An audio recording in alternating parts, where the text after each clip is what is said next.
Well, thank you, Pam, and welcome everybody.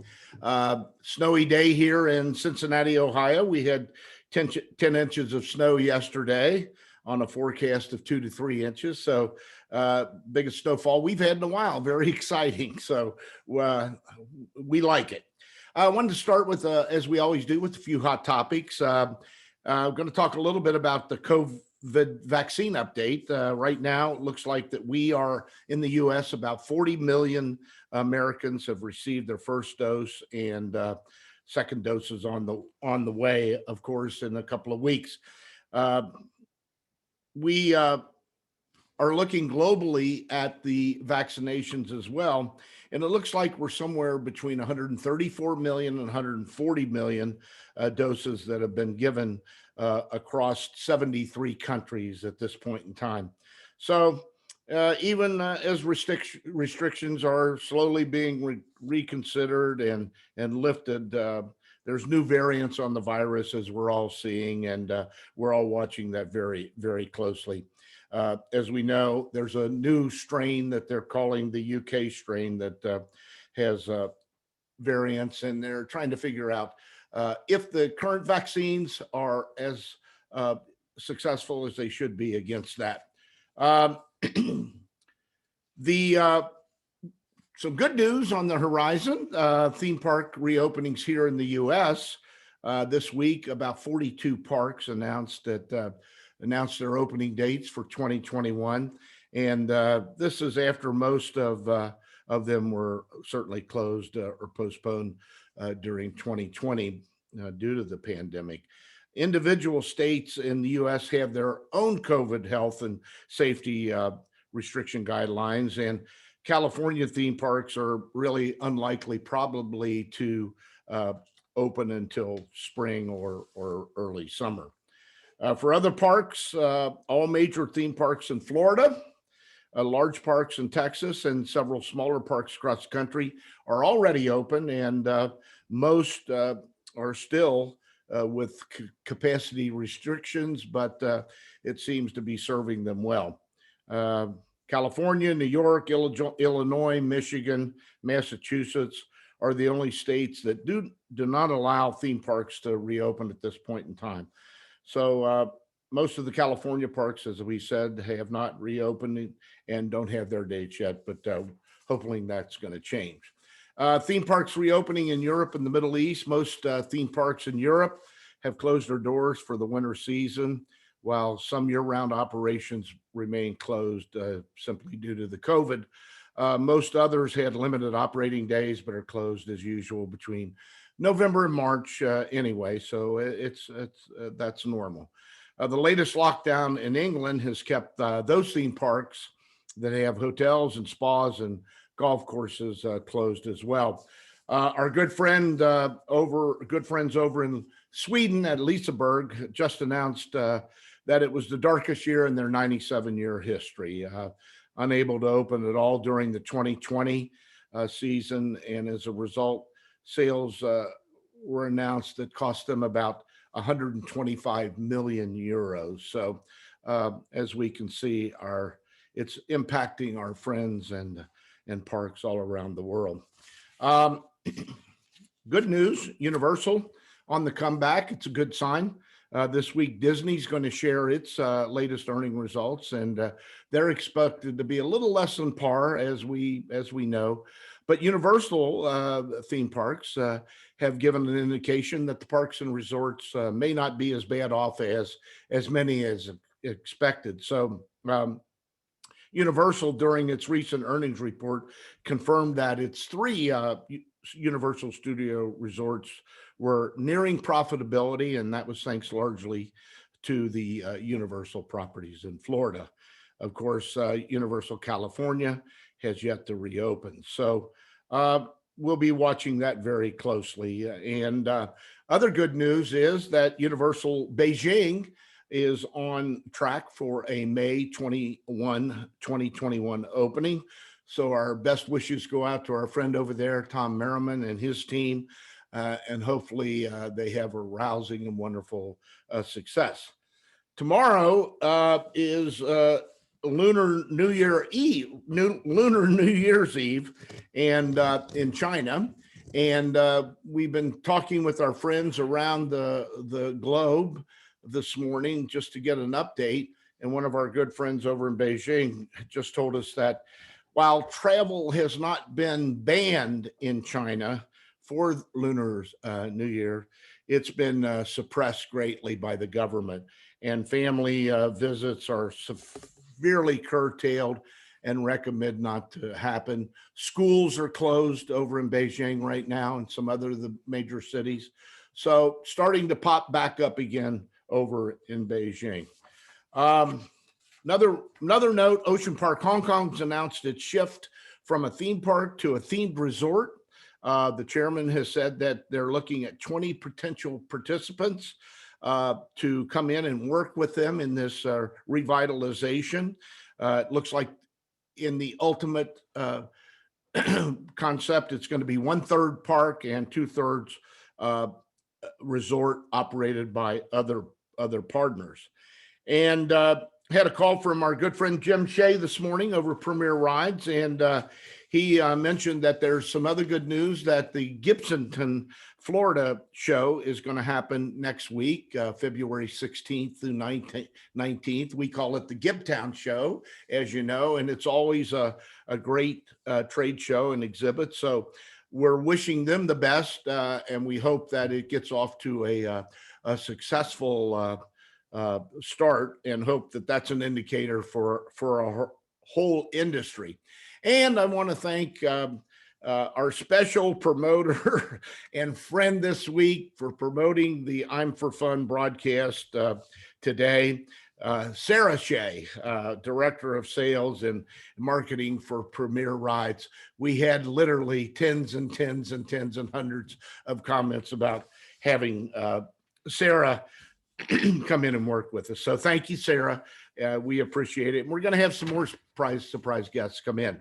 So today, my guest is a very special guy in our industry, Jeroen Nijpels. Jeroen is one of the guys who really has spread himself around the globe in our industry and done great things for us. He's been active in the industry since 1996. He's owner and managing director of JNELC, which is a global consulting company that specializes in supplying high-end attractions and services from really a myriad of suppliers in our industry. And he does a great job of getting out there. Based basically in Luxembourg, with offices over in Singapore. So you get a little bit of winter and a little bit of summer too each year. Jeroen has been very active in IAAPA. He's the current chairman of the EMEA, the European, Middle Eastern, African Manufacturers and Suppliers Committee. And this committee is responsible for developing programs and services to recruit manufacturing supplier members, and they recommend strategies for expos in the regions that they function.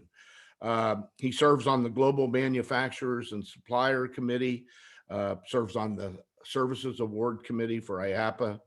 And I think one of Jeroen's key achievements has really been his formation of the young professional group for our industry. A lot of you who are listening in and watching today may know this group was formed to allow connections to be made that help young professional members of IAAPA to advance their careers, and it offers special education and sessions and networking opportunities among these young people who are going to be so important to our industry, not only now, but in the future.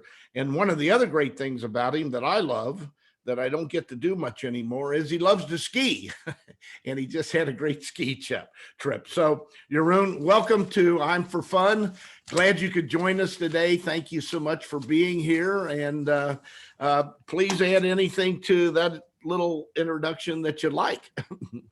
Well, then it's good morning, good afternoon, good evening to people around the world. And thank you very much for that very, very nice introduction. I think you've covered almost all of the essentials, I would say.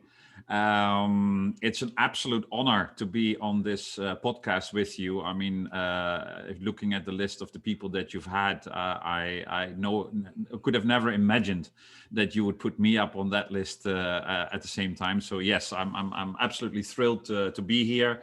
And I just also want to give a big thank you to Sarah for the promotion, because it's a testament to our industry how people that essentially could be by outsiders considered as competitors are able to support each other and promote each other. And it's a big thank you for the team at Premier to do so. So yeah, it's great that we can talk about what's going on in Europe and the Middle East and so on.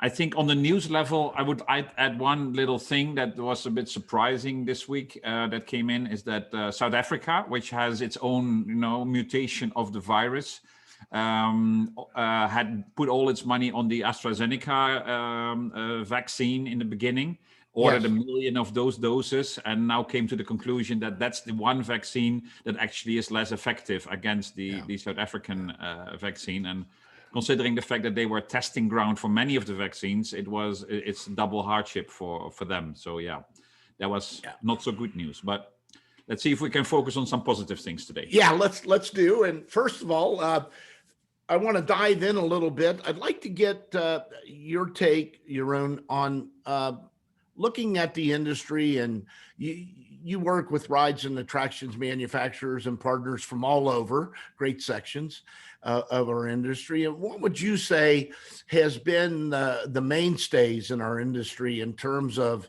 some of the products? Which classic rides and attractions have you seen that stand the test of time and are here no matter what? And then how do you see things moving forward in your rides and attraction sector from your various associations?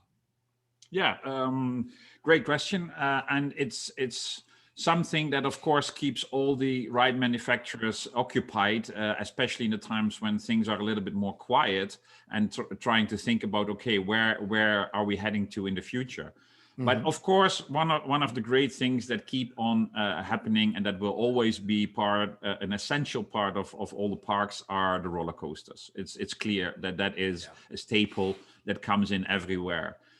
If we just think about the plans that have been announced for the Qiddiya project in Saudi Arabia, the one big thing that was promoted there was the huge record-breaking roller coaster that is going to be supplied by our friends from Intamin. Right. That is going to break not just one record, but I believe like a whole dozen of records. I lost counting after 4 or 5. Height, speed, everything. Everything, you have it. So and if you consider that this is going to be one of the key future developments, and you see still how much emphasis there is on the traditional roller coaster, I would say that's one thing to say.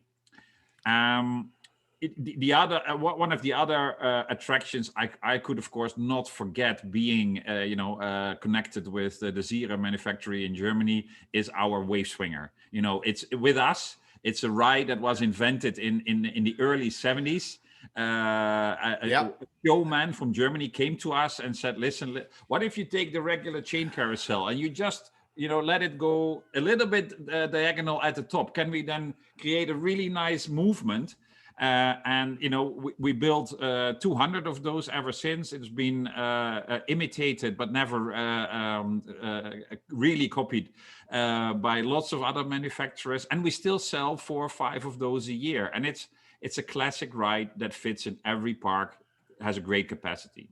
Well, I bought 3 of them through the years, so yeah, you know what this stands for. Yeah, it's a classic, and everybody loves it. It's a fabulous ride. Yeah. And when you ask me about what do I see more happening in the future, obviously there's going to be more involvement of technology. The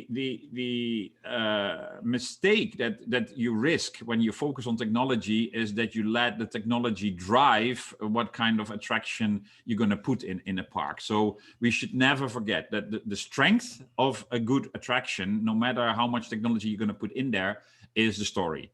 And as long as people keep on recognizing that the story drives the way you're going to build an attraction, then it's you can come in and say, listen, here we can add some more technology here and there to make the experience better. And I think one of those developments that you see that really development is the Pirates of the Caribbean ride in the Disney parks all over the world. If you compare the first one and now the one in Shanghai Disneyland, it's essentially the same story, which holds its power.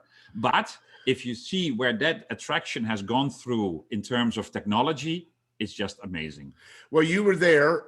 You had it behind you a moment when we all went over to the opening of Shanghai. There you go. And we 2016. We all, there was a group of us from the industry globally. We all went to the Pirates of the Caribbean ride. We rode it, and if you remember, we all ran out and got back in line again to ride it like we were 5-year-olds or 6-year-olds. So fabulous. Absolutely. Tell me this, good segue into the immersive kind of rides and attractions.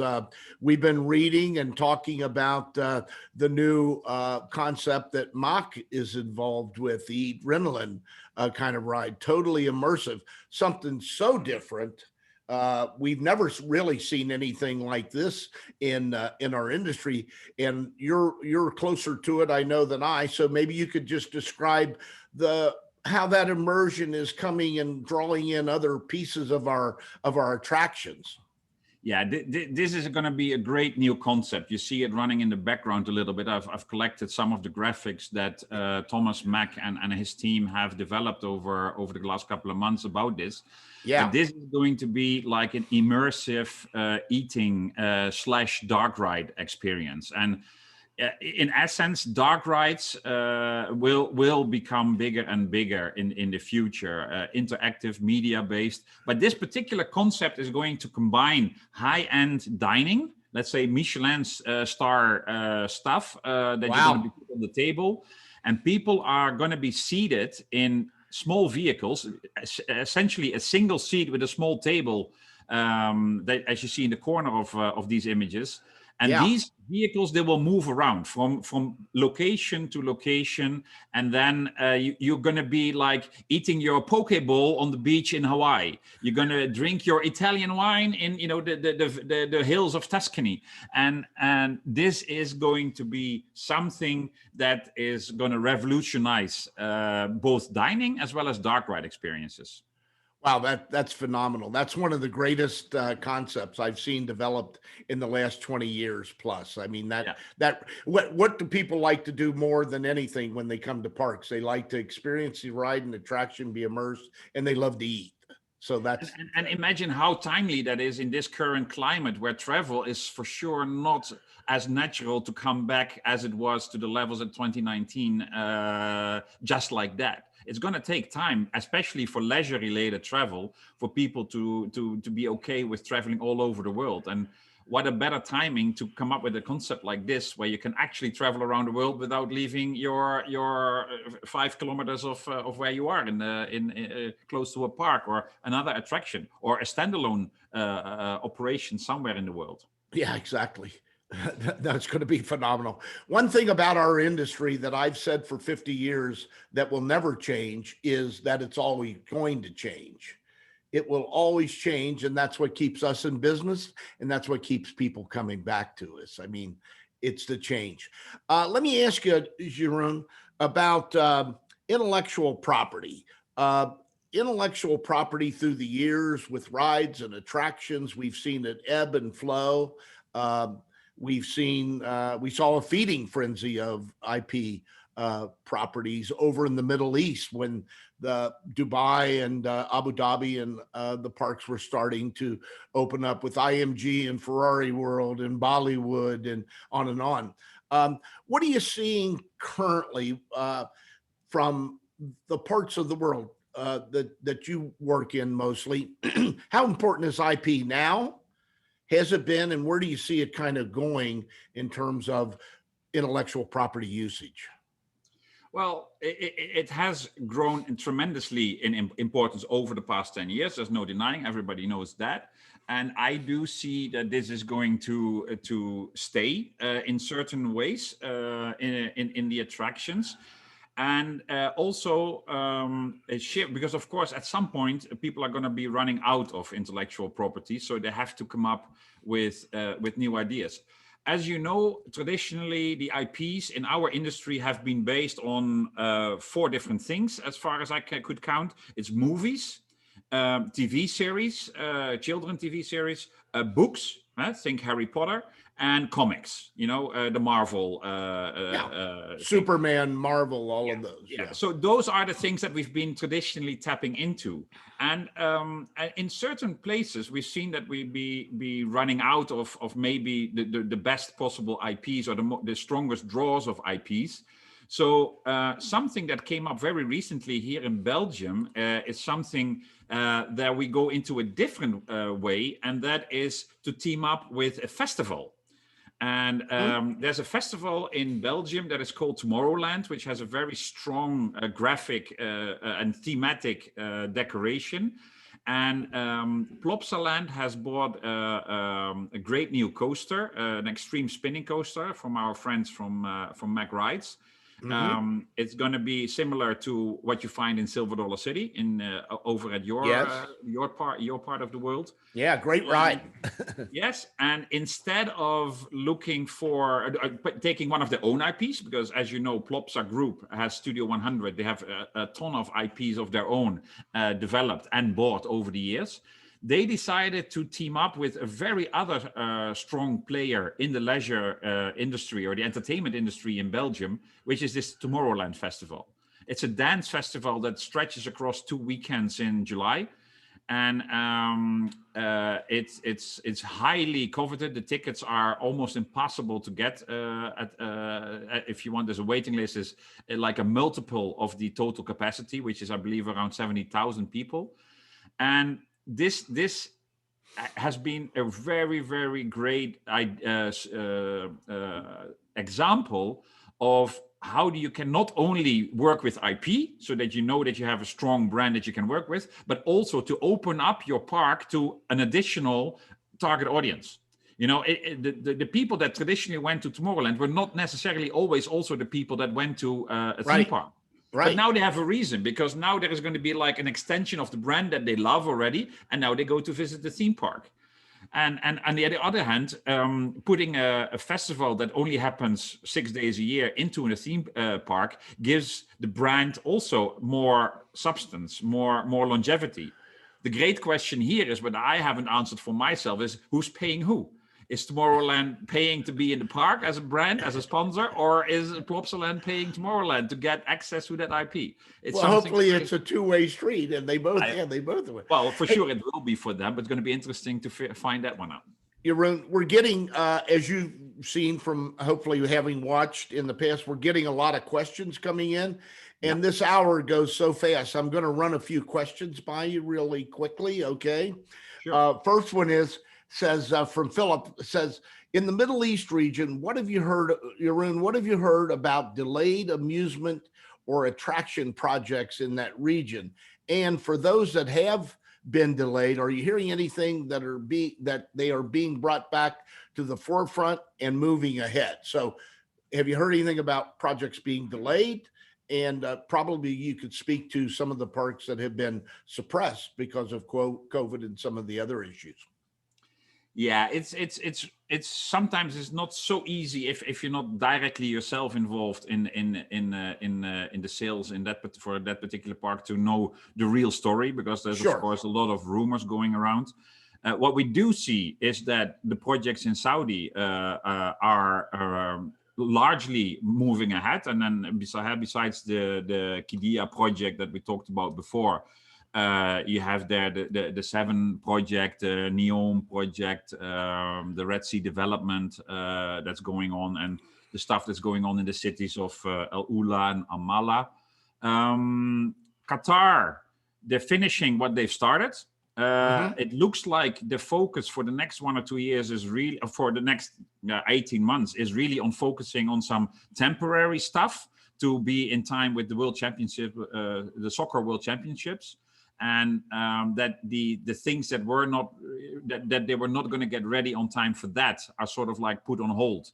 And they're going to see what they will do after, to see if the tourism keeps on coming also after the World Championships. Yeah, and then other countries are struggling. You know, some are stronger impacted by COVID, and they're not moving so much forward. It was interesting to see in the United Arab Emirates how the traditional rivalry between Dubai and Abu Dhabi culminated now over this pandemic, where Dubai was playing the open and we're open for business and come here. We have, you know, we are the only place where you can be your tourist. And Abu Dhabi was closing itself completely and being a real bubble even within the country. You know, you even have to go through procedures when you travel from Dubai to Abu Dhabi at the moment.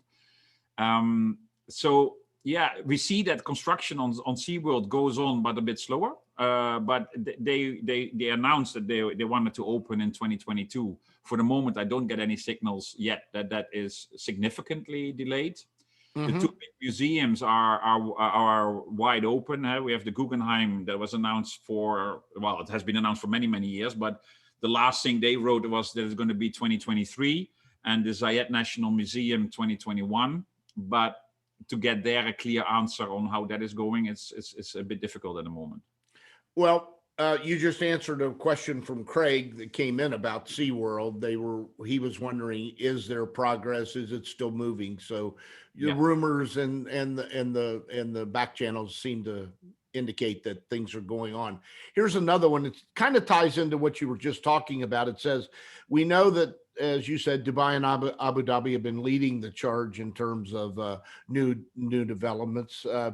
But there's been a lot of changes in that industry, particularly some of the companies. And I don't know whether you can answer this specifically. I'll add in a little bit, but companies like Dubai Parks and Resorts have indicated recently, this is from Thomas, have indicated that they're thinking about going privately. Do you think that they grew too quickly without enough infrastructure? And do you see them continuing on in the plane that they have been for the last 5 years? So that's a lot of information, but just give us your feeling and what you're hearing. That's a good question from Thomas. It's not so easy to answer, though. I mean, there is. If you look at what other companies have done who went public and then decided to go back to being private, for example, Merlin, it has given them a great boost. You see that development they're able to move much quicker. They are able to react much quicker to the market. They do not have to be so careful when it comes to talking about the plans and bringing the expectations up or down with their announcement of their annual figures and stuff like that. So it's an up and down here and there. I think, of course, you know, we've always been watching all these developments in Dubai and in generally in the UAE with a healthy level of skepticism as to how sustainable that was going to be. Right. We've seen some successes, but we also seen some disappointing numbers here and there, and especially for the bigger, larger scale developments. Yeah. And it's without a doubt that they have to look at ways on how to make sure that they will survive the next 5 to 10 years. And I think taking the company back private is probably one of the better moves in that direction. I agree. And in that same vein of growing quickly and spreading, we have to remember, everybody, Disney sets the bar for our industry. I say that in some way on each podcast, but they always have since their inception in 1955. And we know that Orlando, Florida It's taken 50 years to build that conglomerate and critical mass of not only parks, but infrastructure, hotels and retail and food and beverage, on and on and on. So it's not something you can just throw together in 5 years and expect them to come. With that question in mind, Barry asked this when he says, there have been many projects announced for Saudi Arabia through the years, and I can attest to that because we've looked at most of them. Yet we continue to hear about, and not a lot of them have come to fruition, yet we continue to hear about the building of the giga projects, most notable is Qiddiya. It says, he says it's an entertainment mega project to be established just outside of Riyadh, as we all know. And of course, Six Flags has announced that they're putting their park there, and that's the big roller coaster we just talked about from Intamin. He said, he's given us some figures here, which I think are great. He said the entire complex is under construction. It's 103 square meters, which is about 25,000 acres, with a total size of about 82,000 acres when it's finally sized out. So he said, what do you think about this project and riding roller coasters and in the desert in 120-degree weather? Yeah, that is, I mean, it's not only that. I mean, we had the same question when it came to the big developments that were announced for Dubai, because they're essentially in a similar climate. But the difference with Dubai was Dubai already had over 10 million annual visitors by the time these projects were announced, and whenever the expo hit and after the pandemic is over, they still hope to reach at some point in their lives the 20 million mark there. What I, besides the climate, and you can solve that by focusing your opening in the evening. One of the most successful projects in Dubai, still for me, and it's one of the most unique ones, is Global Village. Global Village only opens at 5 p.m. or something like that, and it focuses on the evening where the weather is cooler and they take already, the cooler season. They don't open during the summer, their summer. But the big difference with Saudi Arabia, it's not a traditional tourism destination. Of course, with all these initiatives and Vision 2030 and what you have it over there, they're trying to change that image, but that doesn't happen overnight. And I was also reading up on the data of the Qiddiya project, and I saw that they've already awarded $500 million worth of contracts, which are mainly for like infrastructure, the roads, the sewerage, the water, the electricity, and all that kind of things. That is an immense amount of money that you all throw at the place all at one time. And then you still have to build all those individual attractions that they're planning for, the Formula One circuit, the Six Flags Park, and everything. And in a country that is not known around the world for being very open and attracting a lot of tourists, that's an interesting challenge they're going to be facing over the next years. What do you think about it yourself? Well, your point was, I think, at the front end was exactly on target. Dubai is 10 million. When you look at these new developments, and you look at Dubai and Qatar, you see these are city-state country operations or locations, I would say.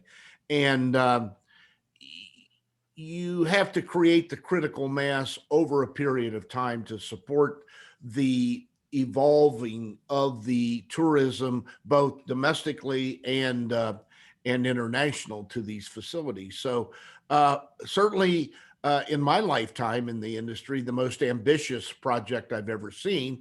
Unfortunately, the Saudis realized too late after Dubai and some of the other Middle Eastern countries that they need to do something when their oil runs out to generate revenues. But we'll see, and it's good for the industry. There'll be a lot of sales. There'll be a lot of consultation to these. So we just have to watch it and be very careful. I think the jury's still out, way out on this one. So we'll wait and see. Got another one for you. It's something you touched on just a minute ago. It says, we hear that the Plopsa Group is moving ahead with their development plans, this is from Gary, including a new indoor theme park in Prague, set to open later this year. And they have many water park operations throughout Belgium and elsewhere. And they most recently, as I know you know, Jeroen, they bought Holiday Park in Germany. It says, what do you see? What do you see happening with Plopsa? And I would just add before you answer that, a couple of years ago at our IAAPA meeting, you'll remember they gave the presentation at the owners' breakfast, and I think people were shocked at the size and the emphasis that this company has in our industry, because they've flown so low under the radar for so many years, but they look like a force to be reckoned with. What's your take? Well, first of all, they were not flying below my radar because I've been selling them a lot of rides over the years. Yeah, good. in number of rides, I believe they're probably my number one client, because I think the count sits at 30 at the moment so far. Wow. So yeah. But yeah, these people, and this is something that we really, especially during these times, have to admire, that we still have a couple of players that have the guts to move forward with investment plans that they originally had planned prior to the pandemic, and that they keep on continuing just with as a target to come out ahead of the competition. But yeah, their expansion plan is nothing short but very, very aggressive. They, after acquiring Holiday Park and turning that into a success story as well, like they did with a couple of other properties, they also built new stuff from scratch. And their latest one was the first indoor and now also becoming half outdoor park in Poland at the border between Germany and Poland. And they had already announced at the time that they wanted to do more locations, and now they're being much more specific about it. So we just signed the contracts for the second indoor, which will be in Warsaw. And after that, they announced that 1 year later, they would like to open in Gdansk, and 2 years later in Katowice. They want to have basically 4 locations in one country that covers all the big population hotspots, after trying it out, let's say, in a little bit more upcountry, but also tapping into the East German market. So they're really moving into Eastern Europe. They're really active. Absolutely. And then the contract in Prague was basically also for a Maya land. It's that is done. They do that under contract. It's not their own investment as such. It's people that own and have built and owned a factory outlet center right next to the airport in Prague. And they recognized already quite a number of years ago, when the talks first started, that entertainment would be a key driver to get people to these shopping locations. And as the Maya, the bee figure, that one of their strong IPs in Eastern Europe, is very well known also in the Czech Republic. That development is going to be also a indoor Maya land, and with potentially maybe some stuff outdoor. I'm not sure how the phasing of that one is, but it starts also with an indoor. They are about 100,000 square feet, like the other standalone indoor parks across Belgium, the Netherlands, and probably in the future you will see also more of that in Germany, I would say. Well, here's a few more questions. Thank you for that. That's good information on them, and glad they were on your radar. It sounds good for you. This is from our friend over at SimWorks, Terry. He said, Jeroen, you have successfully sold many rides around the world for many years. He said, which is the ride that you've sold that you're the most proud of? Well, first of all, hi, Terry. Greetings to the Midlands in England. And that's a really, really nice question to answer. It's not so easy. It's like, which is your favorite child? Huh? It's me. I only have one daughter, so in my case, that's easy. But I've sold more than one ride, luckily. But there's a couple of rides that I'm really, really proud of. One was a roller coaster for a family-owned park called Hunderfossen in Norway, where we made an exceptionally great theming.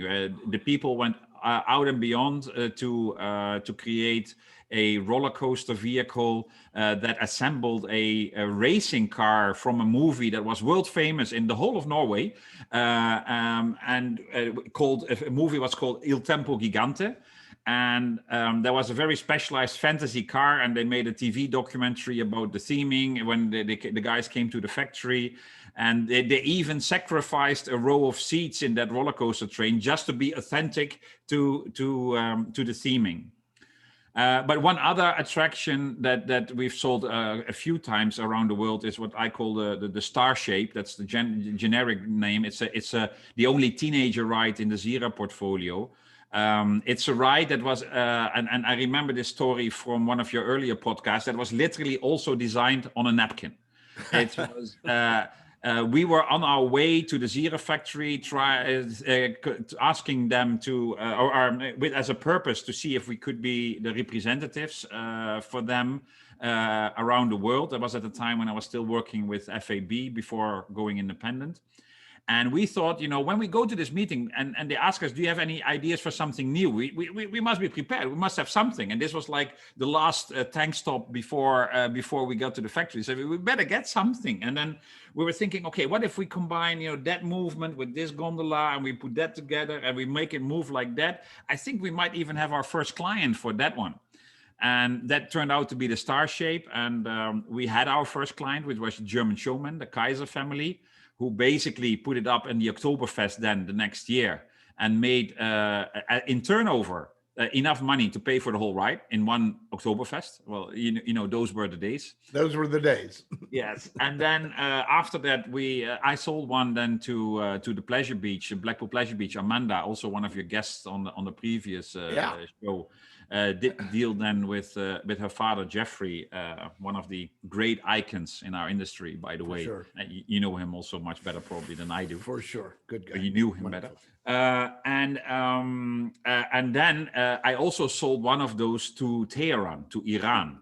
That's one of the less likely places, I would say, to sell an attraction like that. So those two projects are the things that come immediately to mind when Terry asked me that question. Okay, few more coming in. Sorry to rush you here, but it says, Jeroen, this is from Frederick. He says, the new London resort is, of course, a very ambitious new theme park development. Do you think it will open in 2024?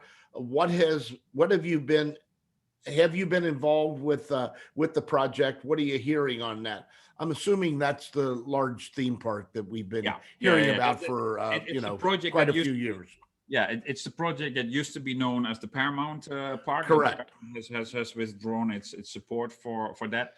They're now working with a whole bunch of other IPs from English and other resorts.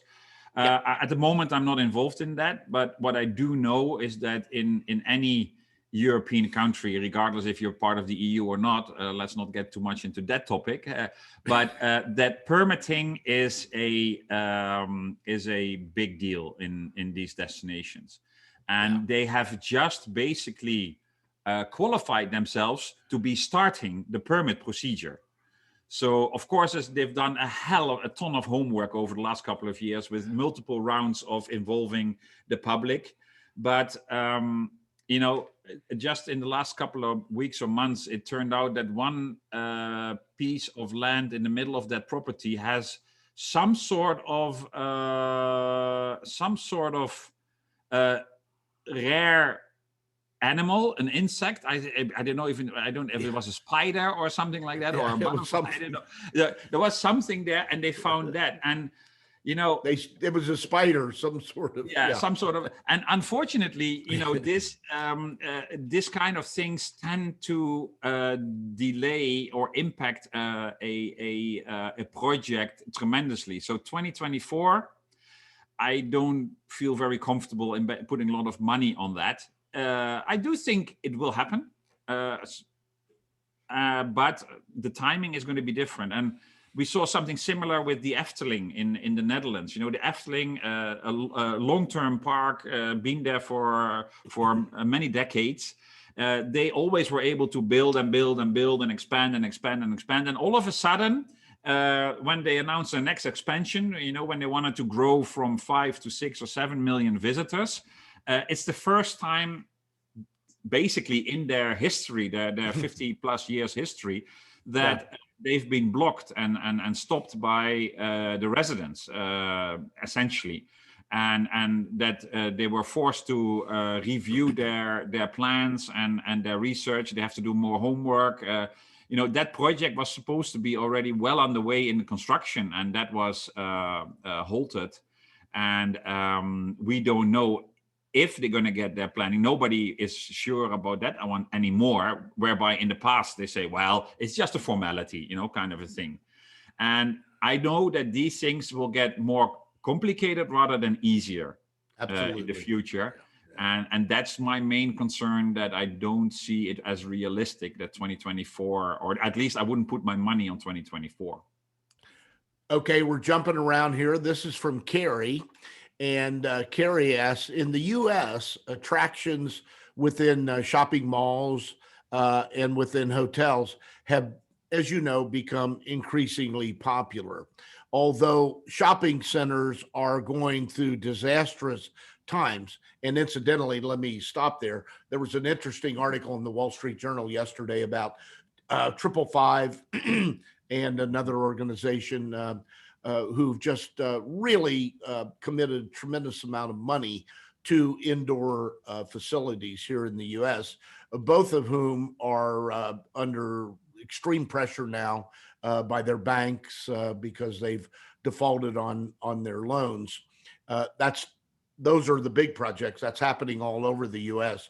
And I'll go back to the question, is there the same thing happening over in Europe and the Middle East? Are you seeing any collapse there? So expansion and collapse.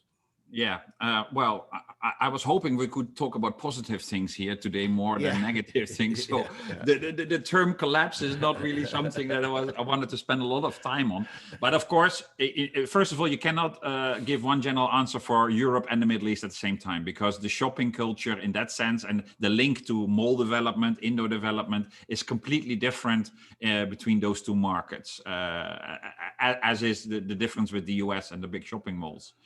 But in the European context, I don't see a lot of disasters happening. I mean, if you look at what the parks did, unfortunately, you know, we have to put Sweden in a separate basket because they were not open at all. But from those countries that were able to open, the numbers were not that bad at the end of the day. They, of course, they had a drop in attendance. You know, the number that you hear mostly is around 30% in visitor numbers for those that were able to open.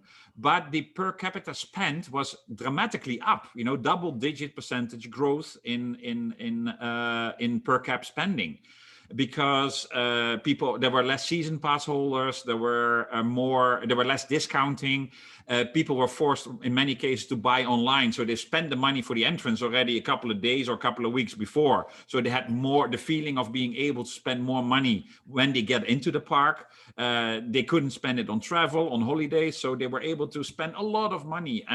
And at the same time, it helped the parks in a little bit more, what you, I think, usually refer to as zero-based budgeting, to plan for the worst and to plan the expenses also.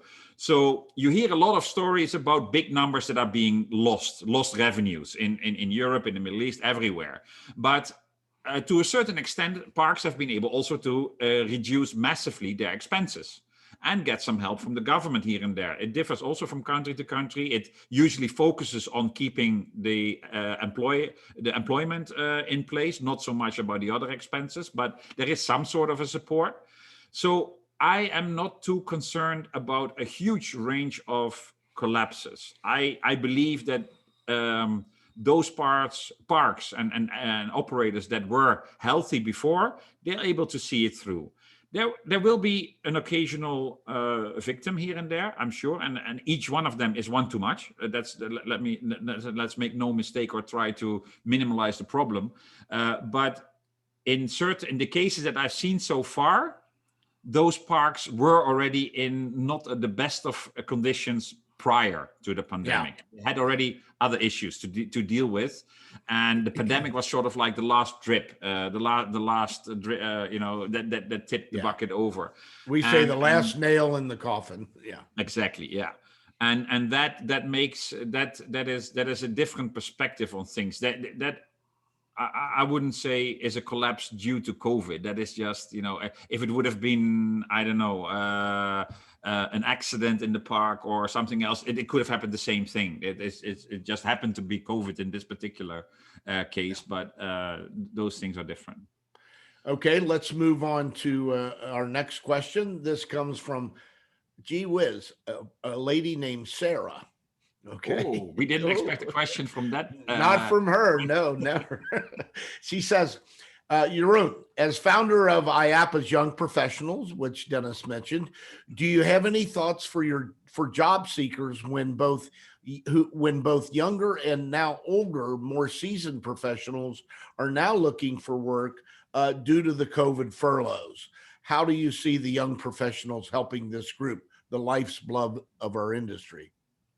Well, Sarah, as always, a fabulous question. When we started the Young Professionals, it was really a way of making it easier for the next generation of industry professionals to get access to the network of what was then considered the old boys network, and people that felt it was difficult to break through those barriers. And it all came from a conversation I had with Andreas Andersen, the current CEO of Liseberg, where we both thought, it's very tough for people entering this industry to be able to connect to those people, even though we are an open industry. But if you see a bunch of guys and women with a bit more experience talking together, not everybody walks in there and say, listen, hey, I'm Jeroen, I'm Andreas, please help me with this and this.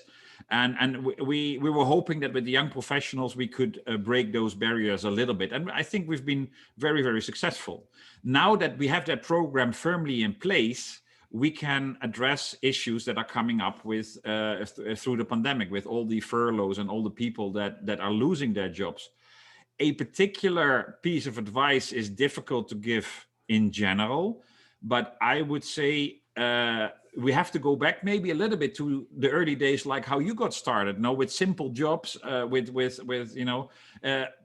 people nowadays, the students nowadays have, they have high expectations of an expedited career path in the industry. They basically want to come in already as a junior manager, and they think they're going to be the boss in like 3 to 5 years. And, and maybe we have to reset those expectations a little bit. And people will have to go and look more for internships. They have to look more for gaining practical work floor experience here and there to build up their resume for, once this industry will come back, and it will come back. That I'm not in any doubt of. That they will have their resume ready and shown that they have a passion to also do jobs that maybe didn't bring in immediately the big bucks, in order to be well positioned for their further career. Here's our next question. This is from Caroline. She said, Mr. Nijpels, from the manufacturers and the vendors' viewpoint, what has been your impression of how the international exhibition shows have been interrupted? And what do you see occurring over the next year in relationship to these exhibitions? How quickly will it come back? Yeah, Caroline, that is a super question, and that is what keeps us suppliers busy every day, because the impact that the pandemic has had on manufacturers differs widely from the kind of product that you're selling. If you have a long lead products or short-term products, you've been affected differently across the industry. In our case, where we have long lead items, 2020 was actually quite all right. We were just delivering and installing our products that we have sold prior to the pandemic, and luckily not much of that got canceled or delayed. But we do see a incredible drop in requests in our company. I would say 90% drop in requests for new stuff. And of course, a big part of that is not only due to people postponing investment plans, it's also due to the fact that we've been missing out on all 4 or 5 shows that we usually go to, and summer meetings and spring summits and all this kind of things. So we have to keep on trying to bring those things together. Unfortunately, it didn't work with the summit, the trade summit that we had in mind for Europa Park early February.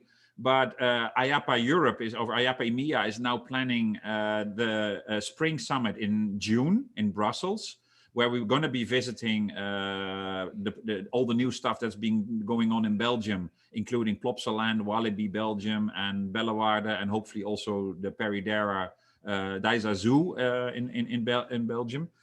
And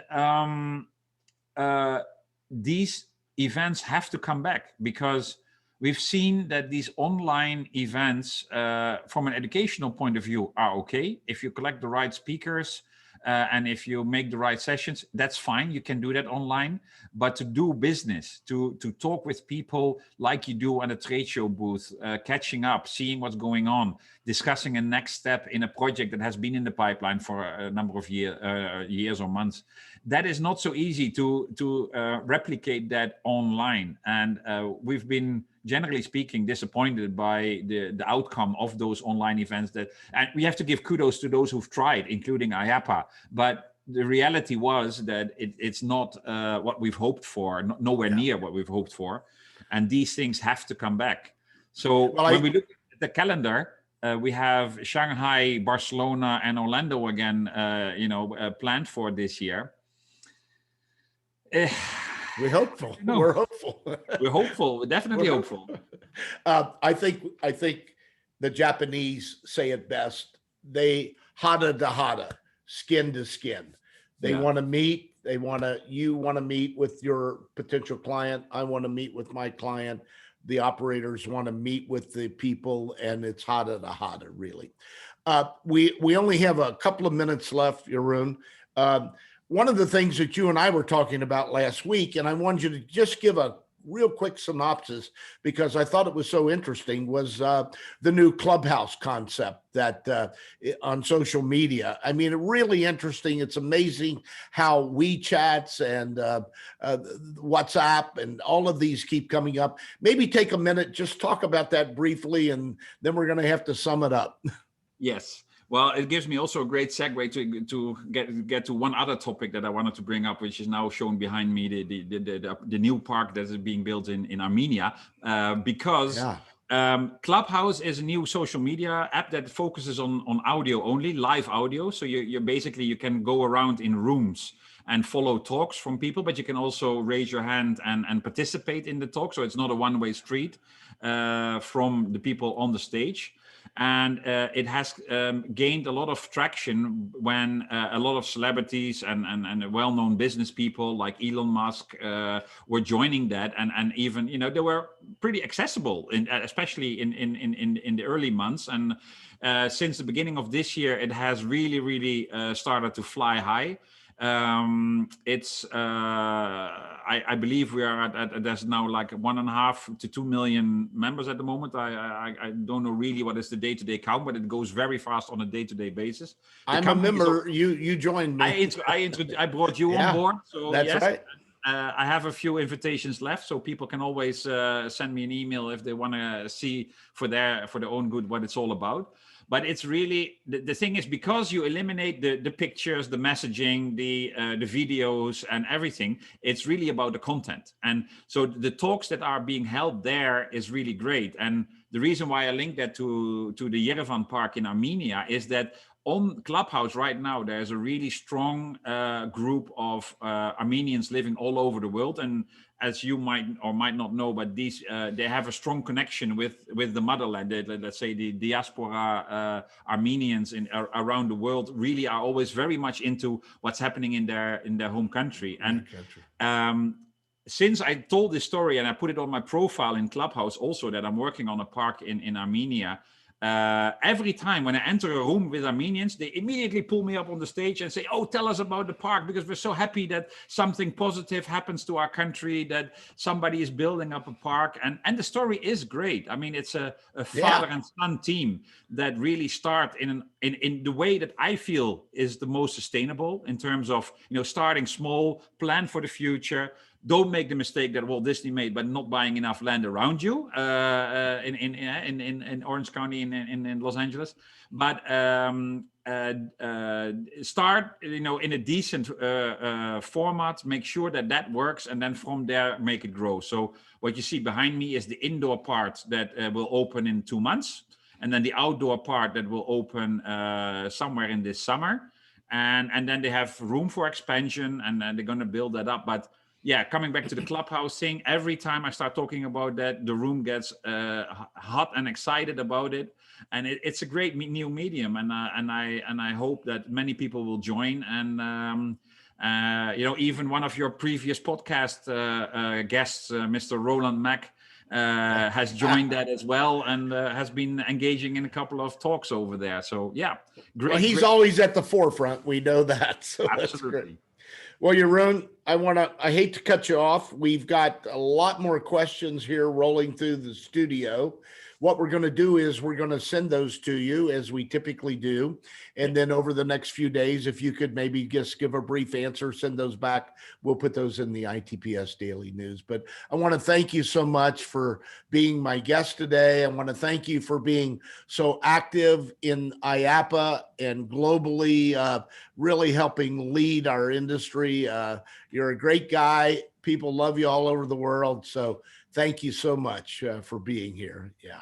Thank you, Dennis. It was a great pleasure to be on your podcast. And of course, send over those questions, and I'll make sure that I answer them with priority. Very good. Well, for those of you, just want to remind you that on February 24th, David Rosenberg, our Vice President of Guest Experience at the Monterey Bay Aquarium in California, is going to be my guest. He's responsible for the planning and implementation and oversight of the overall guest experience at that wonderful facility. Got his start back at Walt Disney, and as many of you know, was past chairman of IAAPA. So we have had a current president, we have a past president, we had a future president coming on from IAAPA. So we're very pleased that David's going to join us. And then following David's going to be Francine Gonzalez, who's the Chief Experience Officer with Whitewater West Industry. And Francine is equally as well known around the industry. She's participated. She's been the chairman of the ASTM F24 committee. She's had wonderful experience at the Great Wolf Resorts and Six Flags. So Francine's a great person in our industry, has a lot to share with us. So just want to remind you that, as I always do, if we don't have fun, how can we sell fun? And we're not here for a long time. We're here for a good time. And keep that in mind, everybody, because we see people during this crazy period not being here as long as we'd like.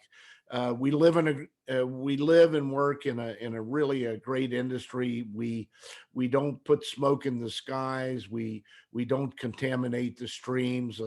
Really, at the end of the day, what we do is we put smiles on people's faces, and we give them memories that last a lifetime. So thank you, everyone, for tuning in today. We had a great audience, a lot of people.